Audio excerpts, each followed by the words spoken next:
Bonjour à vous. Comment soigner nos blessures? Blessures qui proviennent souvent de l'enfance, de l'adolescence, mais voire aussi de l'âge adulte, et ces blessures qui nous empêchent vraiment d'être pleinement nous-mêmes dans la vie. Parce que nous n'avons qu'une vie, et la vie c'est fait pour aimer et être aimé sous toutes ses formes. Et je crois que c'est important de nous libérer de ces blessures pour être pleinement nous-mêmes. Alors, je parle plutôt de soigner plutôt que de guérir. Guérir voudrait dire que cela n'existe plus. Et je préfère le mot de soigner parce que je crois que nos blessures s'endorment dans notre inconscient, ce que l'on appelle notre inconscient, notre mémoire. Elles sont au plus profond de nous-mêmes. Et nous apprenons à les apaiser. Nous apprenons à ne pas les réveiller. Nous apprenons à les calmer. Et je crois que c'est important, ça nous grandit. Voilà. Soigner, eh bien, permet de garder dans notre mémoire un peu de fragilité. Et c'est important, voilà, de ne jamais croire que cela n'existe plus. Ça nous rend plus humbles et c'est important. Alors, de façon assez simple, comment soigner les blessures de l'enfance? Eh bien, je dirais la chose la plus importante, c'est déjà de regarder ces blessures de l'enfance, de les accepter, de les regarder en face et de décider vraiment humblement, pas à pas, de traverser les masques qu'elle nous ont fait construire sur nous. Ce que j'appelle un masque, eh bien, c'est un système de défense que j'ai mis en place inconsciemment, plus ou moins consciemment parfois, pour faire que cette blessure de l'enfance, eh bien, ne soit pas activée. Alors peut-être que ces systèmes de défense, ce masque que je porte, pour faire que ma blessure, personne ne la voit et qu'elle ne soit pas activée, a peut-être servi un petit peu, mais aujourd'hui, eh bien, c'est ça qui entretient la blessure.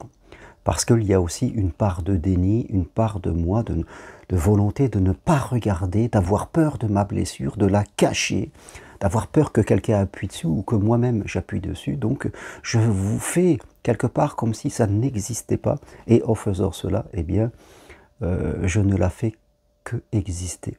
Et bien sûr, cette blessure déclenche souvent des peurs qui peuvent être intenses. Et la peur est quelque chose de très désagréable, ce sont des peurs psychologiques, bien sûr. Et donc j'essaie toujours de fuir parce que ça me fait souffrir. Et en fuyant, je ne fais que activer toujours la blessure, c'est moi qui la rend, qui la laisse ouverte, qui l'empêche de guérir. Pour guérir, il va falloir que je la regarde. Et que je décide de traverser cette blessure, d'apprendre, pas à pas, tranquillement, avec l'accompagnement de quelqu'un. Donc, oui, je peux porter différents masques, hein, je veux dire, le masque du gentil qui cherche toujours à être serviable, le masque du contrôlant qui veut montrer toujours qu'il maîtrise tout, le masque de l'infirmière qui est toujours là et disponible pour les autres, plus que pour elle-même, le masque du réussissant, du travailleur, du battant qui veut jamais montrer ses faiblesses, qui réussit, je dirais, le masque du fuyant, c'est-à-dire l'introverti, je me lance plutôt dans des études intellectuelles, j'intellectualise tout, je ne parle pas beaucoup, je reste discret. Voilà, vous voyez, nous avons différents masques en réaction avec nos blessures, qui s'activent tout à fait naturellement. Souvent nous perdons le contact, ça devient un mécanisme de défense, c'est un mécanisme psychologique, mais cela entretient la blessure. Et cela ne me soigne pas. Et je vis toujours dans la peur que quelqu'un appuie sur ma blessure et me rende complètement vulnérable, ou moi-même, quelque part, j'appuie sur ma propre blessure. Et bien sûr, si on va, c'est toujours l'autre qui devient quelque part un danger pour moi, parce qu'il n'y a que l'autre qui peut appuyer sur ma blessure. Et bien sûr, la vie sentimentale est directement impactée par ça, parce que la vie sentimentale, c'est être aimé comme je suis, m'accepter comme je suis, c'est-à-dire être authentique, c'est être sans masque, en tout cas les réduire au minimum.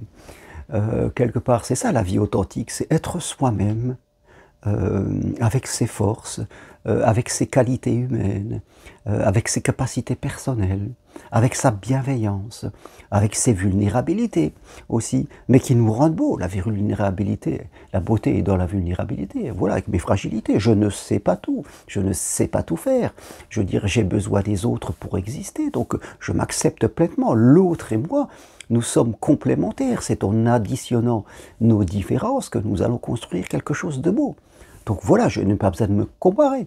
Je peux avoir confiance en moi, confiance en mes capacités. Ça ne sera pas la même confiance que l'autre, parce que lui, il aura ses capacités, et ensemble, voilà, nous allons faire quelque chose de beau. Si j'arrive à penser comme ça, à ressentir ces mots dans mon corps, alors là, tout va bien. Mais si je commence à être de l'autre côté, à voir l'autre, à vouloir être aimé, mais fait compte, avoir peur que l'autre me fasse dévier dans ma blessure, qui va provoquer en moi des pensées pas très positives et des émotions désagréables, des comportements disharmonieux. Je vais commencer à tout auto-saboter, je vais être quelqu'un d'autre. Donc je ne pourrai pas être authentique, je vais être surveillant. Et forcément, ça va impacter ma vie, que ce soit ma vie sentimentale ou ma vie professionnelle, de la relation aux autres, d'une manière générale. Donc, tant que je ne soigne pas ma blessure, je ne peux pas me libérer. Tant que je porte mon masque de défense, je suis en danger. Parce que je suis obligé de faire semblant, dans pas mal de cas.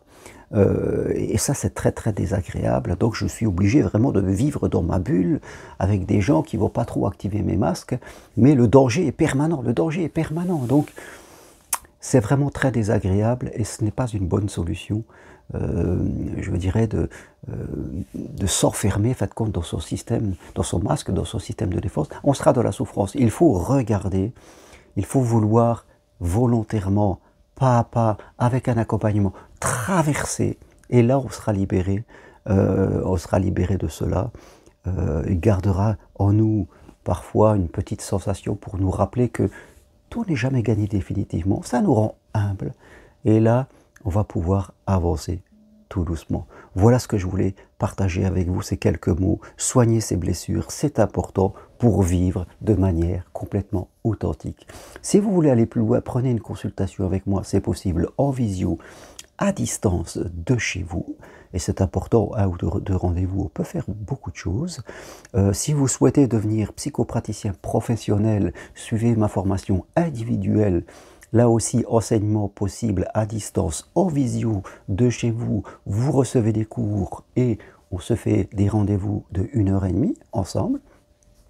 Et si vous voulez venir évoluer de façon complètement différente sur le chemin de Compostelle, eh bien inscrivez-vous à la prochaine marche qui aura lieu maintenant cet été, du 30 juillet au 3 août, vers Rocamadour, marche accessible à tous, ça c'est pas la compétition, et vous allez passer vraiment une aventure vraiment superbe. Des infos sur mon site germainroucari.com. À bientôt, merci, au revoir.